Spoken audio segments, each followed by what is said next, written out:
Dans cette vidéo, on ne va pas parler directement de Python, mais on va parler d'un éditeur de texte pour Python. Il existe maintenant des éditeurs de texte très modernes, qui sont beaucoup plus agréables à utiliser que IDLE, celui qui est fourni par Python. Et tu vas voir qu'avec un bon éditeur de texte, on peut produire du code au moins 2 fois plus rapidement. Alors, celui que je t'ai présenté, il s'appelle Sublime Text. Et voyons comment ça marche. Donc par exemple, je veux définir une fonction qui élève un entier au carré. Donc je l'appelle carré. Ensuite, je dois donc ouvrir la parenthèse. Et tu vois que quand j'ai ouvert la parenthèse, il m'a automatiquement fermé la parenthèse. Il sait que je devrais un jour la fermer.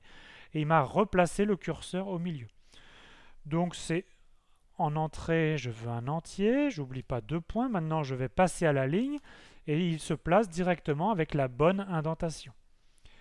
Alors, qu'est-ce que je fais avec cet entier? Le résultat, donc je définis une variable résultat, qui est en fait l'entier au carré. Donc, je commence à taper entier, mais tu vois qu'il me le propose de compléter. Donc, avec la touche de tabulation, j'ai juste à compléter entier. Et le carré, j'écris que c'est entier fois entier, il me repropose entier. Et j'ai juste à la touche de tabulation appuyée pour compléter. Maintenant, je veux renvoyer le résultat, donc je tape return et résultat, et il me propose évidemment la complétion automatique. Voilà, ma petite fonction est finie. Donc tu vois qu'il y a des couleurs spéciales, il y a des couleurs rouges pour les mots réservés, une couleur pour def, pour les définitions des fonctions, des couleurs pour les variables. Bon, maintenant j'aimerais utiliser cette fonction, donc je vais utiliser print pour réaliser un affichage, et puis je veux afficher le carré, donc il me propose bien évidemment de compléter la définition de carré, et je veux afficher le carré de 7. Donc on peut exécuter directement à partir de ce traitement de texte le programme Python, avec ici les touches CTRL B, et donc ça m'ouvre une sous-fenêtre, et dedans, j'ai le résultat de 7 au carré.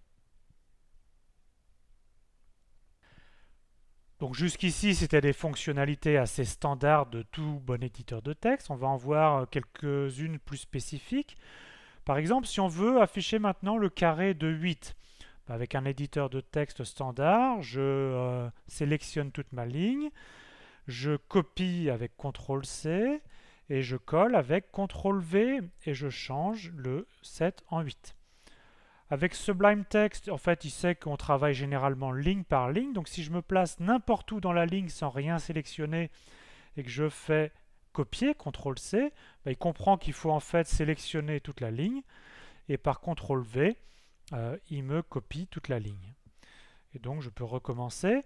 Maintenant, je change, par exemple, je veux le carré de 8 et le carré de 9. Et je peux exécuter mon programme. Il m'affiche bien les carrés de 7, 8, 9. Alors, il y a quelque chose qui est encore plus extraordinaire, c'est que maintenant, j'aimerais mettre un petit message devant chacun des carrés. Donc, par exemple, le carré vaut tant. Alors, la façon habituelle de faire, c'est de le taper pour la première ligne. Alors, soit on le retape pour les deux autres, mais autrement, on fait un copier-coller pour les deux autres. Avec Sublime Text, il y a une autre possibilité, c'est d'avoir plusieurs curseurs d'un coup. C'est quelque chose qui est assez extraordinaire. Donc là, j'ai un curseur. Et si je fais CTRL plus clic gauche de la souris, j'ai le droit à un deuxième curseur. Et ici, j'utilise un troisième curseur. Et ce que je vais taper va être valable pour tous mes curseurs. Donc le carré vaut.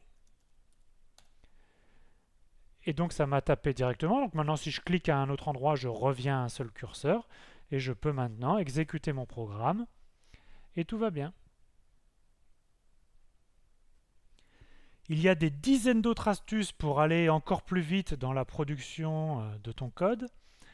Alors Sublime Text a un seul inconvénient, c'est que ce n'est pas un logiciel libre, mais par contre la version d'essai est gratuite et de ceci de façon illimitée. Donc si tu passes beaucoup de temps à faire des programmes Python, ça vaut le coup de rechercher un bon éditeur de texte qui te convient.